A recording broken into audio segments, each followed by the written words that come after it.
ಕಿಟ್ಟು ನಿಮ್ಗ್ ಹುಟ್ಟಿದ ಮಗ ಅಲ್ಲ.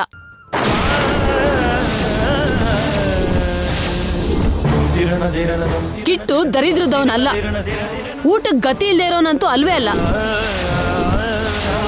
ಇಷ್ಟಕ್ಕೂ ಅವನು ನಮ್ ಜೊತೆ ಬದುಕ್ಬೇಕಾದವನೇ ಅಲ್ಲ. ಅವನು ಕೋಟ್ಯಾಧಿಪತಿಗಳ ಮಗ. ಏನಮ್ಮ ನೀನ್ ಹೇಳ್ತಿರೋದು? ನಿಮ್ಮಮ್ಮ ಬಿಸಿಲಲ್ಲಿ ಬಂದಿದ್ದಾಳಲ್ಲ, ತಲೆ ಕೆಟ್ಟು ಬಾಯಿಗೆ ಬಂದಾಗ ಮಾತಾಡ್ತಿದ್ದಾಳೆ ಸರೋಜಾ. ಇಷ್ಟು ದಿನ ನಿಮ್ ಹತ್ರ ಕಿಟ್ಟಕ್ ಸಂಬಂಧಪಟ್ಟಿರೋ ವಿಷಯನ ಮುಚ್ಚಿಟ್ಟಿದ್ದೆ. ಅದ್ರ ಬಗ್ಗೆ ಹೇಳ್ತೀನಿ, ಕೇಳಿಸ್ಕೊಳ್ಳಿ. ರುದ್ರಾಪುರದ ಗೌರ್ಮೆಂಟ್ ಹಾಸ್ಪಿಟ್ಲಲ್ಲಿ ಹೆರಿಗೆಗೆ ಹೋದಾಗ ಅಲ್ಲಿ ಏನ್ ನಡೀತು ಅಂದ್ರೆ, ತುಂಬಾ ಪ್ರಯತ್ನ ಮಾಡಿದೆ, ತಾಯಿನ ಕಾಪಾಡಕ್ಕಾಯ್ತು, ಆದ್ರೆ ಮಗುನ್ ಕಾಪಾಡಕ್ಕಾಗ್ಲಿಲ್ಲ. ವೇದವತಿ ಅನ್ನೋರು ಗಂಡ್ ಮಗುಗೆ ಜನ್ಮ ಕೊಟ್ಟಿದಾರಂತಲ್ಲ, ಆ ಮಗುನ ನನ್ ಮಗಳು ಪಕ್ಕದಲ್ಲಿಟ್ಟು ಸತ್ತೋಗಿರೋ ಮಗುನ ಅವ್ರ ಪಕ್ಕದಲ್ಲಿಟ್ಬಿಡಿ.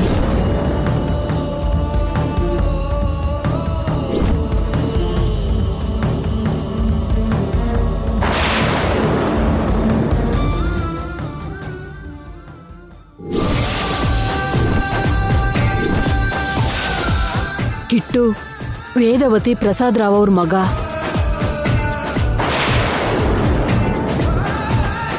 ಎಷ್ಟೋ ಪ್ರೀತಿಯಿಂದ ಅವನ್ನ ಸಾಕಿದ್ದೀನಿ. ಕಿಟ್ಟು ನನ್ ಮಗ ಅಲ್ಲ ಅಂತಂದ್ರೆ ನನಗ್ ನಂಬೋಕ್ ಆಗ್ತಿಲ್ಲಮ್ಮ. ದೇವ್ರ ಮೇಲೆ ಆಣೆ ಮಾಡಿ ಹೇಳ್ತಿದ್ದೀನಮ್ಮ, ನಾನು ಹೇಳಿದ್ದೆಲ್ಲ ನಿಜ. ಇಷ್ಟು ದೊಡ್ಡ ಸತ್ಯನ ಯಾಕೆ ಮುಚ್ಚಿಟ್ಟಿದಿರಿ ಅತ್ತೆ? ನೀವು ಬೇಜಾರ್ ಮಾಡ್ಕೊಳ್ತೀರಾ ಅಂತ ಹೇಳಿಲ್ಲ, ಆದ್ರೆ ಈಗ ಹೇಳಲೇಬೇಕಾಯ್ತು. ಯಾಕಂದ್ರೆ ಕಿಟ್ಟು ಹೆತ್ತೋರ ಹತ್ರ ಸೇರ್ಬೇಕಾದ ಸಮಯ ಬಂದಿದೆ. ಅಂದ್ರೆ ನನ್ ಮಗನ್ನ ನಾನು ಬಿಟ್ಕೊಡ್ಬೇಕಾ? ತಪ್ಪೋದಿಲ್ಲ ಸರೋಜಾ, ನಾನು ಅವ್ರ ಮನೆಯಿಂದನೇ ಬರ್ತಾ ಇದ್ದೀನಿ. ನಾಳೆ ಕರ್ಕೊಂಡ್ ಬಂದು ಒಪ್ಪಿಸ್ತೀನಿ ಅಂತ ಎಲ್ರಿಗೂ ಮಾತು ಕೊಟ್ಟಿದ್ದೀನಿ. ಖಂಡಿತ ಅವನ್ನ ಕರ್ಕೊಂಡು ಹೋಗ್ಬೇಕು. ನಮ್ ಕಷ್ಟ ಏನೇ ಇದ್ರು ಅವನ್ ಜೀವನ ಚೆನ್ನಾಗಿರ್ಬೇಕು ಅಂದ್ರೆ ಅವನ್ನ ಅಲ್ಲಿಗೆ ಕಳಿಸ್ಲೇಬೇಕು. ಅವನ್ ಕನ್ಸುಗಳಿಗೆ, ಆಸೆಗಳಿಗೆ ಆ ಮನೇಲಿರೋದೇ ಸರಿ.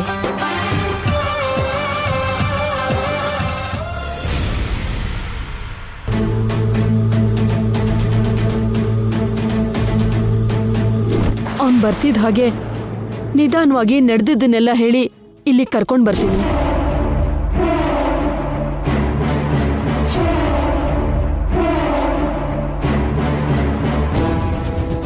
ನಿಹಾರಿಕಾ, ಅರ್ಥ ಆಗ್ತಿದೆ ನಿಹಾರಿಕಾ. ಈ ಕ್ಷಣ ನೀನ್ ಎಷ್ಟು ಸ್ಟ್ರಗಲ್ ಆಗ್ತಿದ್ಯೋ ನಮಗ್ ಅರ್ಥ ಆಗ್ತಿದೆ. ಆದ್ರೆ ಏನ್ ಮಾಡಕ್ಕಾಗುತ್ತೆ, ಪರಿಸ್ಥಿತಿ ಪೂರ್ತಿಯಾಗಿ ಕೈ ಮೀರಿ ಹೋಗಿದೆ. ನೀನ್ ಎಷ್ಟೇ ಅಡೆತಡೆ ಮಾಡಿದ್ರು ಅವನಿ ಮಾತ್ರ ಅಲೆಕ್ಸಾಂಡರ್ ಹಾಗೆ ದಂಡಯಾತ್ರೆ ಮಾಡಿ ಮಾಡಿ ಗೆದ್ದುಬಿಟ್ಟಿದ್ದಾಳೆ. ಅವನಿನ ನಾವು ಪೊಲೀಸ್ ಆಫೀಸರ್ ತರ ಇನ್ವೆಸ್ಟಿಗೇಷನ್ ಹೊರಡ್ತಿದ್ಯಾ, ನಿನ್ನಿಂದ ಏನೂ ಆಗಲ್ಲ ಅಂತ ತುಂಬಾ ಸಲ ಕೀಳಾಗಿ ಮಾತಾಡಿದೀವಿ. ಕೊನೆಗೆ ಅವನಿನೇ ಗೆದ್ಲು. ನೀವ್ ನನ್ನ ಸಮಾಧಾನ ಮಾಡಕ್ ಬಂದಿದ್ದೀರಾ, ಆ ಅವನಿನ ಹೊಗಳೋದಕ್ ಬಂದಿದ್ದೀರಾ? ಅವನಿ ನನ್ನ ತಮ್ಮನ್ ಹುಡುಕಿರೋದಿಕ್ಕೆ ಆನಂದದಿಂದ ಅವನಿನ ಅಭಿನಂದಿಸ್ಬೇಕು. ನಿನಗೆ ಶ್ರೀಕರ್ ಸಿಗದೆ ಹೋಗಿದ್ದಕ್ಕೆ ಬೇಜಾರಲ್ಲಿ ನಿನ್ನ ಸಮಾಧಾನ ಮಾಡ್ಬೇಕು, ಅರ್ಥನೇ ಆಗ್ತಿಲ್ಲ.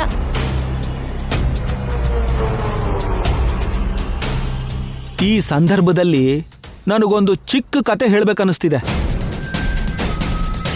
ನಿಹಾರಿಕಾಗೆ ಉಪಯೋಗ ಆಗೋ ಹಾಗಿದ್ರೆ ಹೇಳು ಅಣ್ಣ. ಇಬ್ರು ಅಣ್ಣ ತಮ್ದಿರು ಹಸುಗೋಸ್ಕರ ಜಗಳ ಮಾಡಿ ಕೋರ್ಟ್ಗೆ ಹೋದ್ರಂತೆ.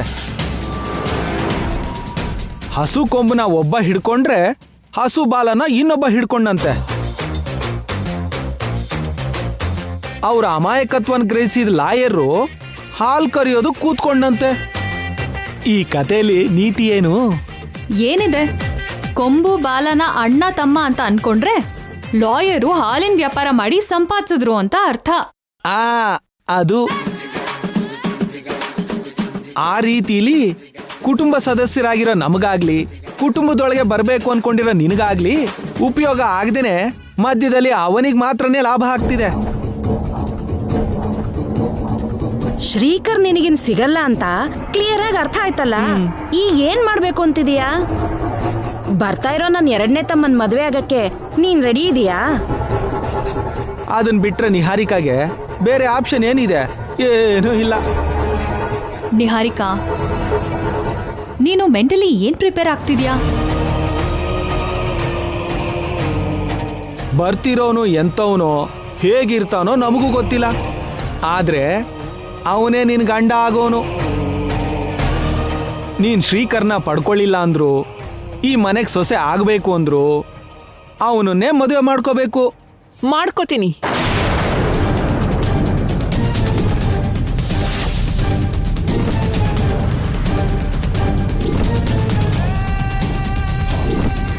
ನೀನು ಒಪ್ಕೊಂಡೆ ಅಂದ್ರೆ ಅದ್ರ ಹಿಂದೆ ಏನೋ ಒಂದು ಕಾರಣ ಇದ್ದೇ ಇರತ್ತೆ. ನೀವ್ ಹೇಳ್ತಿರೋ ಹಾಗೆ ನಂಗೆ ಮತ್ತೊಂದು ಚಾಯ್ಸ್ ಆಗ್ಲಿ ಮತ್ತೊಂದು ದಾರಿ ಆಗ್ಲಿ ಇಲ್ಲ. ಶ್ರೀಕರ್ನ ಪಡ್ಕೊಳ್ಳೋದಕ್ಕೆ ಎಲ್ಲ ಅಡ್ಡ ದಾರಿನಲ್ಲಿ ಹೋದೆ. ಆದ್ರೂ ಸರಿ, ಅವನಿ ಮುಂದೆ ಗೆಲ್ಲೋದಕ್ಕೆ ಆಗ್ಲಿಲ್ಲ. ಇವಾಗ ತಗ್ಲೇಬೇಕಾಗಿದೆ. ಬರೋ ವಾರಸ್ದಾರನ ಹತ್ರ ತಾಳಿ ಕಟ್ಟಿಸ್ಕೊಳ್ದೆ ಬೇರೆ ದಾರಿ ಇಲ್ಲ. ನೀನ್ ತಾಳಿ ಕಟ್ಟಿಸ್ಕೊಂಡ್ಮೇಲೆ ನನ್ನ ನಿಜವಾದ ಗೇಮ್ ಶುರುವಾಗತ್ತೆ ನಿಹಾರಿಕಾ. ಅತ್ತೆ ಮಗ ಖಂಡಿತವಾಗ್ಲೂ ಒಳ್ಳೆಯವನಾಗಿರ್ತಾನೆ. ಅವನ ಹತ್ರ ನಿಹಾರಿಕಾ ಬಗ್ಗೆ ಎಲ್ಲ ವಿಷಯ ಹೇಳಿ ನಿಹಾರಿಕಾನ ಕಂಟ್ರೋಲಲ್ಲಿ ಇಡ್ತೀನಿ. ಬರೋನ್ ಹತ್ರ ನಾನು ತಾಳಿ ಕಟ್ಟಿಸ್ಕೊಂಡ ನಂತರ ಸೊಸೆ ಪೋಸ್ಟ್ ಸಿಗತ್ತೆ. ಆ ಪೋಸ್ಟನ್ನ ಉಪಯೋಗಿಸ್ಕೊಂಡು ವೇದವತಿಯವ್ರ ಸ್ಥಾನನ ಆಕ್ರಮಿಸ್ಕೊಳ್ತೀನಿ. ಆಚಾರಗಳನ್ನ ಅಧಿಕಾರಗಳನ್ನ ಸ್ವಂತ ಮಾಡ್ಕೋತೀನಿ. ಕೀರ್ತಿನ ಕಿರೀಟನ ಪಡ್ಕೊಳ್ತೀನಿ.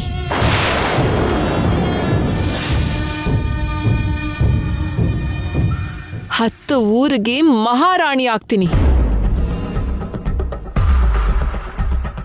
ಕೈಗೆ ಬೀಗ, ಮೂಗಿಗೆ ಮೂಗುತಿ ಸೇರಿದ ಮೇಲೆ ನನ್ನ ಆಟನ ಶುರು ಮಾಡ್ತೀನಿ. ಕುಟುಂಬ ಪೂರ್ತಿ ನನ್ನ ಗ್ರಿಪ್ಪಿಗೆ ಬರ್ತಿದ್ದ ಹಾಗೆ ನನ್ನ ದ್ವೇಷನ ತೀರಿಸ್ಕೋತೀನಿ. ನಮ್ಮ ಮೇಲೆ ದ್ವೇಷ ಏನೂ ಇಲ್ಲ ಅಲ್ವಾ? ನನ್ನ ದ್ವೇಷ ಏನಿದ್ರು ಆ ಅವನಿ ಮೇಲೆ, ಅವನಿನ ಮದ್ವೆ ಮಾಡ್ಕೊಂಡಿರೋ ಶ್ರೀಕರ್ ಮೇಲೆ.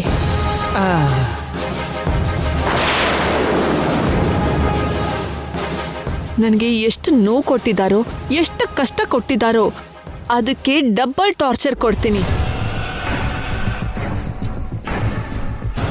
ನಾನು ಅನ್ಕೊಂಡಿದ್ದೆಲ್ಲ ನಡಿಬೇಕು ಅಂದ್ರೆ ಬರೋನು ಎಂಥವನೇ ಆಗಿದ್ರು ಕೂಡ, ಹೇಗೆ ಇದ್ರು ಕೂಡ ನಾನು ಅವನನ್ನ ಮದುವೆ ಮಾಡ್ಕೊಳ್ದೆ ತಪ್ಪಲ್ಲ.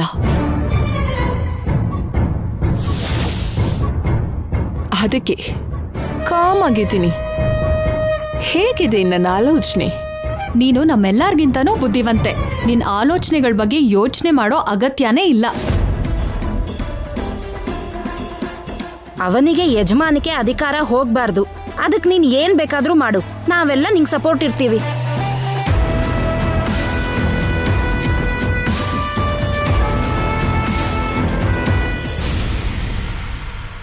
ಏನ್ರಿ, ನಿಮ್ಗೊಂದು ವಿಷಯ ಹೇಳ್ತೀನಿ.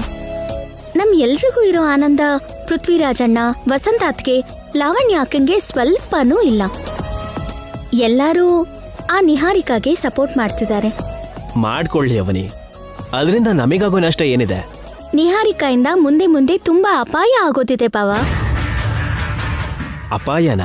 ಹೌದು ಬಾವ. ಅಜ್ಞಾತದಲ್ಲಿರೋ ವಾರಸ್ದಾರ ಬರೋದ್ರಿಂದ ಸಂಭ್ರಮಕ್ಕಿಂತ ಆಪತ್ತುಗಳೇ ಜಾಸ್ತಿ ಕಾಣಿಸ್ತಾ ಇದೆ. ಏನ್ ಹೇಳ್ತಿದೀಯ ನೀನು? ನಿಹಾರಿಕಾ ಬರ್ತಾ ಇರೋ ನಿಮ್ಮ ಅಣ್ಣನ ಮದ್ವೆ ಮಾಡ್ಕೊಳ್ಳೋದಿಕ್ಕೆ ಯಾಕೆ ರೆಡಿ ಆಗಿದ್ದಾಳೆ ಅಂತ ಗೊತ್ತಾ? ಬರೋನ್ ಹತ್ರ ನಾನು ತಾಳಿ ಕಟ್ಟಿಸ್ಕೊಂಡ ನಂತರ ಸೊಸೆ ಪೋಸ್ಟ್ ಸಿಗತ್ತೆ. ಆ ಪೋಸ್ಟನ್ನ ಉಪಯೋಗಿಸ್ಕೊಂಡು ವೇದವತಿಯವ್ರ ಸ್ಥಾನನ ಆಕ್ರಮಿಸ್ಕೊಳ್ತೀನಿ.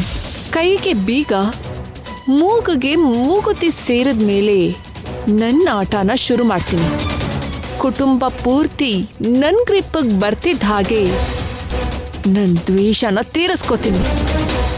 ನನ್ನ ದ್ವೇಷ ಏನಿದ್ರು ಆ ಅವನಿ ಮೇಲೆ, ಅವನಿನ ಮದ್ವೆ ಮಾಡ್ಕೊಂಡಿರೋ ಶ್ರೀಕರ್ ಮೇಲೆ. ನಿಹಾರಿಕಾ ದ್ವೇಷ ನಮ್ಮೇಲ್ ಮಾತ್ರನೇ ಅಂತ ನಾವು ಅನ್ಕೊಳ್ಳೋದಕ್ಕಾಗಲ್ಲ ಭಾವ. ಕುಟುಂಬದ ಎಲ್ರ ಮೇಲೂ ತೋರಿಸ್ತಾಳೆ. ಕುಟುಂಬನ ಸರ್ವನಾಶ ಮಾಡ್ತಾಳೆ. ಅದಕ್ಕೆ ನಾನೊಂದು ಯೋಚನೆ ಮಾಡ್ತಾ ಇದ್ದೀನಿ. ಏನದು? ನಿಹಾರಿಕಾನ ಈ ಮನೆ ಸೊಸೆ ಆಗೋದಿಕ್ಕೆ ಬಿಡೋದಿಲ್ಲ. ನಿನ್ನನ್ನು ದಕ್ಕಿಸ್ಕೊಂಡು ಸೊಸೆ ಆಗ್ಬಿಡೋಣ ಅಂತ ತುಂಬಾ ಪ್ರಯತ್ನನ ಅವಳು ಮಾಡಿದಾಗ ನಾನು ಹೋರಾಡಿ ಹೇಗ್ ತಡೆಯೋದಕ್ಕಾಯ್ತೋ ಇವಾಗ ಕೂಡ ಅದೇ ರೀತಿನಲ್ಲಿ ತಡಿತೀನಿ. ಬರೋ ನಿಮ್ಮ ಅಣ್ಣನ ಜೊತೆಲಿ ಯಾವುದೇ ಪರಿಸ್ಥಿತಿನಲ್ಲೂ ಮದ್ವೆ ಆಗೋದಕ್ಕೆ ಬಿಡಲ್ಲ. ಅಲ್ಲಿ ಬಚ್ಚಿಟ್ಕೊಂಡು ನನ್ನ ಮಾತನ್ನ ಕೇಳಿಸ್ಕೊಳ್ಳೋದು, ಇಲ್ಲಿ ಬಂದು ಗಂಡನ ಹತ್ರ ಎಲ್ಲಾನು ಹೇಳುದು, ನಾನ್ ಸೊಸೆ ಆಗ್ಬಾರ್ದು ಅಂತ ನಿರ್ಧರಿಸೋದು.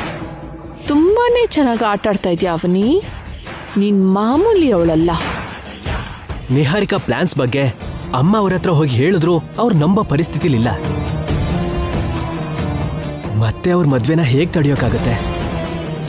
ಅದಕ್ಕೆ ಅಪ್ಪ ಅಮ್ಮ ಒಪ್ಕೊಳ್ಳಲ್ಲ. ಯಾಕೆ ಅಂದ್ರೆ ಅಣ್ಣನ ಜೊತೆ ನಿಹಾರಿಕನ್ ಮದ್ವೆ ಮಾಡಿಸೋ ಪ್ರಯತ್ನನ ಮೊದಲು ಶುರು ಮಾಡಿದ್ ನೀನೆ. ಇವಾಗ ನೀನ್ ಬೇಡ ಅಂದ್ರೆ ನಿನ್ ಮಾತನ್ನ ಅವ್ರು ಕೇಳಲ್ಲ. ಅದು ಅಲ್ಲದೆ ಅಪ್ಪ ಅಮ್ಮ ಇವಾಗ ಗೌತಮ್ ಇವರಿಗೆ ಆನ್ಸರ್ ಮಾಡಬೇಕು. ಮದ್ವೆ ಮಾಡೋಕ್ಕಾಗಲ್ಲ ಅಂತ ಹೇಳಿದ್ರೆ ಅವ್ರ ಮಗಳನ್ನ ನಮ್ಮ ಮನೇಲಿ ಇಷ್ಟು ದಿನ ಇಟ್ಕೊಂಡಿದ್ದಕ್ಕೆ ಭಯಂಕರವಾಗಿ ಏನೇನೋ ಕ್ಲೈಮ್ ಮಾಡ್ಕೋತಾರೆ. ಅವಾಗಾದ್ರೂ ನಾವು ಕಷ್ಟಪಡೋದು ತಪ್ಪಲ್ಲ. ನೀನ್ ಚೆನ್ನಾಗಿ ಯೋಚನೆ ಮಾಡ್ತಿದ್ಯಾ ಶ್ರೀಕರ್. ಏನೇ ಆದ್ರೂ ಸರಿ, ನಾನ್ ಮಾತ್ರ ಅವ್ರ ಮದ್ವೆ ಆಗೋದಕ್ಕೆ ಬಿಡಲ್ಲ. ಮಗನ ಹುಡುಕಿರೋ ವಿಷಯದಲ್ಲಿ ಅಪ್ಪ ಅಮ್ಮನ ದೃಷ್ಟಿಲಿ ನೀನು ಪಾಸಿಟಿವ್ ಆಗಿದ್ಯಾ. ಇವತ್ ನಿನ್ನ ಅಭಿನಂದಿಸೋದಕ್ಕೆ ಮಾತ್ ಬರ್ದೇ ಇದ್ರು, ಕೈ ಬರ್ದೇ ಇದ್ರು, ಸೋದ್ರು ಸೊಸೆ ಒಳ್ಳೆ ಗುಣದ ಬಗ್ಗೆ ಹೊಗಳ್ದೇ ಇರೋದಿಲ್ಲ. ನಾಳೆ ದಿನ ಸತ್ಕರಿಸೋದ್ನು ಕೂಡ ನಿಲ್ಸಲ್ಲ. ನೀನು ಮದ್ವೆನ ತಡೆದ್ರೆ ಅದನ್ನೆಲ್ಲ ಕಳ್ಕೋತೀಯ ಅಲ್ವಾ? ನಂಗೆ ಗೌರವ ಸನ್ಮಾನಗಳು ಸಿಗ್ಲಿಲ್ಲ ಅಂದ್ರೂ ಪರವಾಗಿಲ್ಲ ಬಾವ. ನನಗೆ ನನ್ನ ಕುಟುಂಬ ಮುಖ್ಯ. ಅದಕ್ಕೋಸ್ಕರ ನಾನು ಏನ್ ಬೇಕಿದ್ರೂ ಮಾಡ್ತೀನಿ. ಅವಮಾನನ ಎದುರಿಸೋದಕ್ಕಾದ್ರೂ, ಆರೋಪನ ಹೊರಕ್ಕಾದ್ರೂ ನಾನು ಸಿದ್ಧನೆ. ವೇದವತಿಯವ್ರ ಕುಟುಂಬ ಅಂದ್ರೆ ಜನರೆಲ್ಲರೂ ಅದೇನೋ ದೇವಾಲಯ ಅಂತ ಅಭಿಪ್ರಾಯ ಪಡ್ತಿದ್ದಾರೆ. ಅದು ಯಾವತ್ತಿಗೂ ಬದಲಾಗಬಾರ್ದು. ನಿಹಾರಿಕಾ ಅಂತ ಕೆಟ್ಟ ಹುಳುಗಳು ನಮ್ಮ ಮನೇಲಿ ಸೊಸೆ ಸ್ಥಾನನ ಪಡ್ಕೋಬಾರ್ದು. ನಿಹಾರಿಕಾ ಮದ್ವೆ ನಿಮ್ಮ ಅಣ್ಣನ ಜೊತೆಲಿ ನಡೆಯೋಕ್ ಬಿಡಲ್ಲ. ನಿಹಾರಿಕಾಗೆ ಸೊಸೆ ಸ್ಥಾನ ಸಿಗೋದಕ್ ಬಿಡಲ್ಲ.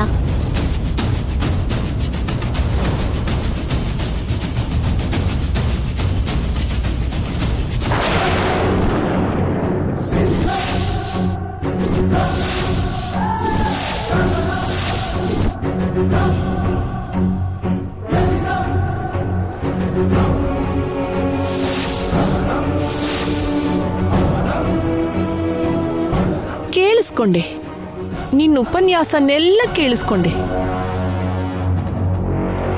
ನೀನೇನು ಗೋಡೆಗೆ ಬಳ್ದಿರೋ ಸುಣ್ಣದ ಹಾಗೆ ಇದೇ ಮನೇಲಿರ್ಬೇಕು ಅಂತ ನನ್ನ ಮಾತ್ರ ಕಸಾನ್ ಹೊರಗೆ ಬಿಸಾಕ್ದ ಹಾಗೆ ಬಿಸಾಕ್ಬೇಕು ಅಂತ ಅನ್ಕೊಂಡಿದ್ಯಾ?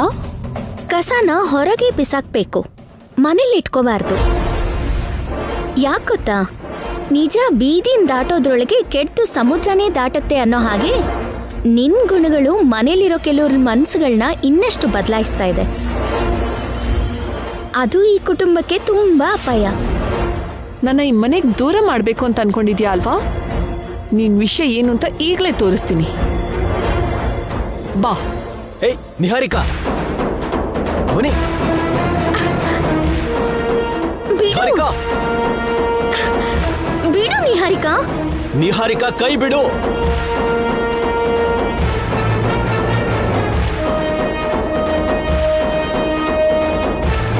ನಿಹಾರಿಕಾ ಬಿಡು. ಅವನಿ ಅವನಿ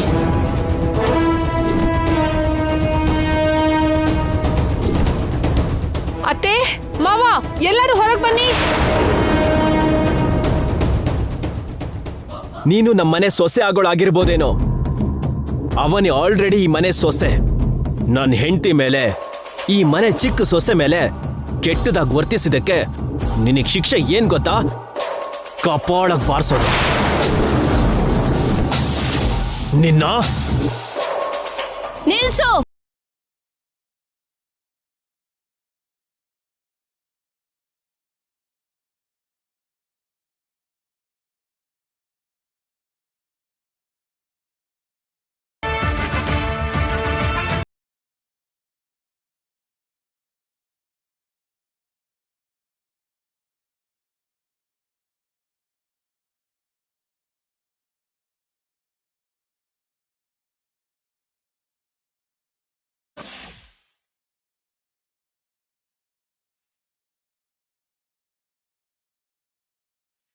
ನನ್ನ ಮನೆಗೆ ಸೊಸೆ ಆಗೋಳ ಮೇಲೆ ಕೈ ಎತ್ತೋ ಅಧಿಕಾರನ ನಿನಗೆ ಯಾರು ಕೊಟ್ರು?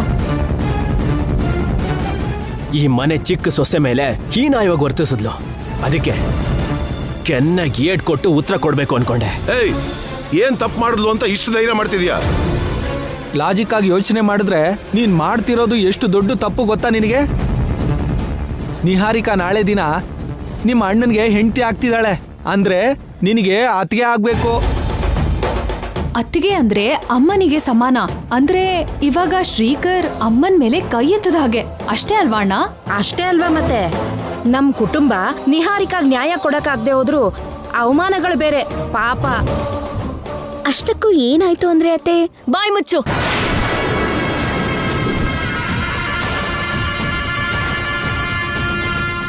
ಏನ್ ನಡೀತು ಅಂತ ಹೇಳಮ್ಮ. ಅವನಿ ಡಬಲ್ ಗೇಮ್ ಮಾಡ್ತಿದ್ದಾಳೆ ಅತ್ತೆ. ಆ ಥರ ವಿದ್ಯೆಗಳೆಲ್ಲ ನಿನಗೆ ಗೊತ್ತಿರೋ ಅಷ್ಟು ಇನ್ಯಾರೇ ಗೊತ್ತಿರತ್ತೆ?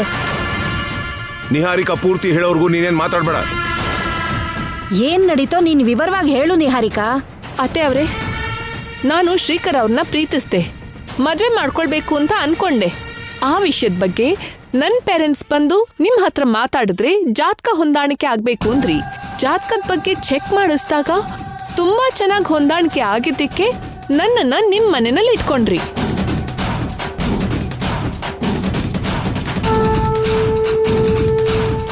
ನಿಮ್ ಮರ್ಯಾದೆ, ನಿಮ್ ಕುಟುಂಬ ಗೌರವ ಉಳಿಯುತ್ತೆ ಅಂತ ಅನ್ಕೊಂಡ್ರಿ. ಅಲ್ಲಿ 10 ಊರಿಗೆ ನ್ಯಾಯ ಸಿಗ್ಬೇಕು ಅಂದ್ರೆ ನನ್ ಮುಖಾಂತರ ಆಚಾರ ಸಂಪ್ರದಾಯಗಳನ್ನ ಮುಂದುವರಿಸ್ಕೊಂಡು ಹೋಗ್ಬೇಕು ಅಂತ ಅನ್ಕೊಂಡ್ರಿ.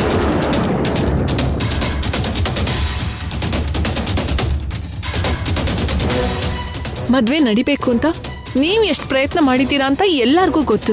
ನಾನ್ ಎಷ್ಟು ಪ್ರಯತ್ನ ಮಾಡಿದ್ದೀನಿ ಅಂತ ನಿಮ್ಗೂ ಗೊತ್ತು. ಕೊನೆಗೆ ಶ್ರೀಕರ್ ಅವ್ರ ಜೊತೆ ಮದ್ವೆ ಆಗ್ಲಿಲ್ಲ ಅಂದ್ರೂ ಕೂಡ ನಾಳೆ ಬರುವಂತ ನಿಮ್ ಮಗನ್ ಜೊತೆ ತಾಳಿ ಕಟ್ಟಿಸ್ಕೊಳ್ಳೋದಕ್ಕೂ ಸಿದ್ಧವಾಗಿದ್ದೀನಿ. ಅವನ್ ಎಂಥವನೋ, ಹೇಗಿರ್ತಾನೋ ಯಾವುದು ಗೊತ್ತಿಲ್ಲದೆ ಇದ್ರೂ ಕೂಡ ನಿಮ್ ಮಾತಿಗೆ ಗೌರವ ಕೊಟ್ಟು ಒಪ್ಕೊಂಡಿದ್ದೀನಿ.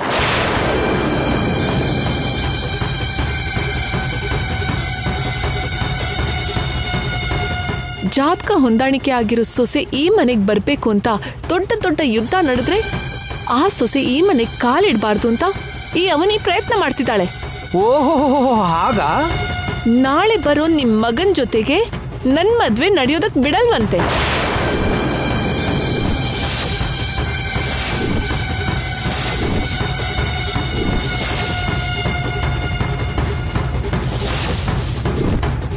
ಹೇಗಾದ್ರೂ ನಮ್ ಮದ್ವೆನ ನಿಲ್ಲಿಸ್ತಾಳಂತೆ.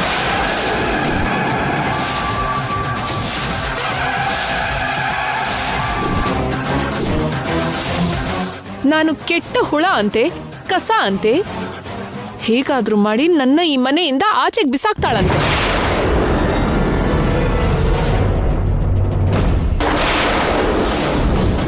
ಈ ಮಾತನ್ನೆಲ್ಲ ಶ್ರೀಕರ್ ಅವ್ರ ಹತ್ರ ಅವಳು ಹೇಳ್ಬೇಕಾದ್ರೆ ನಾನು ಕೇಳಿಸ್ಕೊಂಡೆ. ಎಷ್ಟು ಕೆಟ್ಟೋಳವಳು ಅಂದ್ರೆ ನಿಹಾರಿಕಾ ಮೇಲೆ ವ್ಯಕ್ತಿಗತವಾದ ದ್ವೇಷ ಬೆಳೆಸ್ಕೊಂಡು ದ್ವೇಷ ಸಾಧಿಸೋ ಪ್ರಯತ್ನ ಮಾಡ್ತಿದ್ದಾಳೆ ಅಂತ ಆಯ್ತು. ಅಷ್ಟೇ ಅಲ್ವಾ ಮತ್ತೆ. ನಿಹಾರಿಕಾ ಒಳ್ಳೆಯವಳಾಗಿರೋದಿಕ್ಕೆ ಬರೋ ನನ್ ತಮ್ಮ ಒಳ್ಳೆಯವನೋ ಅಲ್ವೋ, ರೂಪವಂತಾನೋ ಅಲ್ವೋ, ಏನು ಗೊತ್ತಿಲ್ಲದೆ ಹೋದ್ರು ಮದ್ವೆಗೆ ಒಪ್ಕೊಂಡಿದ್ದಾಳೆ. ಬೇರೆಯವ್ರಾಗಿದ್ರೆ ಬಂದ ಮೇಲೆ ನೋಡಿದ್ಮೇಲೆ ಇಷ್ಟ ಆದ್ರೆ ಮಾಡ್ಕೋತೀನಿ ಅಂತ ಇದ್ರು.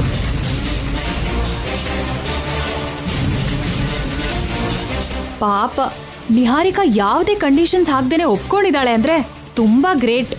ನಿಹಾರಿಕಾ ಮದ್ವೆನ ಯಾಕೆ ನಿಲ್ಸ್ಬೇಕು ಅಂತ ಅನ್ಕೋತಿದ್ಯಾ ಅವನಿ? ತಪ್ಪಲ್ವಾ? ಜಾತಕ ಹೊಂದಾಣಿಕೆ ಆಗ್ದಿರೋ ನೀನು ಸೊಸೆ ಆಗಿರೋದು ತಪ್ಪಿಲ್ಲ. ಜಾತಕ ಹೊಂದಾಣಿಕೆ ಆಗಿರೋ ನಿಹಾರಿಕಾ ಸೊಸೆ ಆದ್ರೆ ನಿನ್ಗೇನ್ ಪ್ರಾಬ್ಲಮ್? ಬರ್ತಾ ಇರೋ ಬಾಮ ಇದನ್ಗೆ ನಿಹಾರಿಕಾ ಜೊತೆಲಿ ಮದುವೆ ಮಾಡ್ಬೇಕು ಅಂತ ನೀನೇ ಹೇಳ್ದೆ ಅಲ್ವಾ? ಗುರುಗಳು ಹೇಳಿದ ಮಾತನ್ನ ಸಮರ್ಥಿಸ್ದೆ ಅಲ್ವಾ? ಇವಾಗ ಯಾಕೆ ಹೀಗ್ ಮಾಡ್ತಿದ್ಯಾ? ಆಗೋಯ್ತಾ? ಎಲ್ಲರೂ ಮಾತಾಡಿದ್ದೆಲ್ಲ ಆಗೋಯ್ತಾ? ಈಗ ನಾನ್ ಮಾತಾಡೋದನ್ನ ಕೇಳ್ತೀರಾ? ನೀನೇನು ಹೇಳ್ಬೇಕಾಗಿರೋ ಅಗತ್ಯ ಇಲ್ಲ. ನಿಹಾರಿಕಾ ಮದ್ವೆ ನಡೆಯೋದಕ್ ಬಿಡಲ್ಲ, ಮನೆ ಸೊಸೆ ಆಗೋದಕ್ ಬಿಡಲ್ಲ ಅಂತ ಹೇಳಿದ್ಯೋ ಇಲ್ವೋ? ಅದೊಂದು ಮಾತ್ರ ಹೇಳು. ಅಂದ್ರೆ ನನ್ ಮಾತಿನ ಮೇಲೆ ನಿಮಗ್ ನಂಬಿಕೆ ಇಲ್ವಾ ಅತ್ತೆ? ಇದೆಯಮ್ಮ, ಆದ್ರೆ ಅವಳ ಬಾಯಿಂದ ಕೂಡ ಬರ್ಬೇಕಲ್ಲಮ್ಮ. ತಪ್ಪು ಮಾಡಿದವರು ತಪ್ಪು ಒಪ್ಕೊಂಡ್ರೆ ತಾನೆ ಅವ್ರಿಗೆ ಎಂತ ಶಿಕ್ಷೆ ವಿಧಿಸ್ಬೇಕು ಅಂತ ನಮ್ಗೆ ಗೊತ್ತಾಗೋದು. ಹೇಳಿದ್ಯೋ ಇಲ್ವೋ?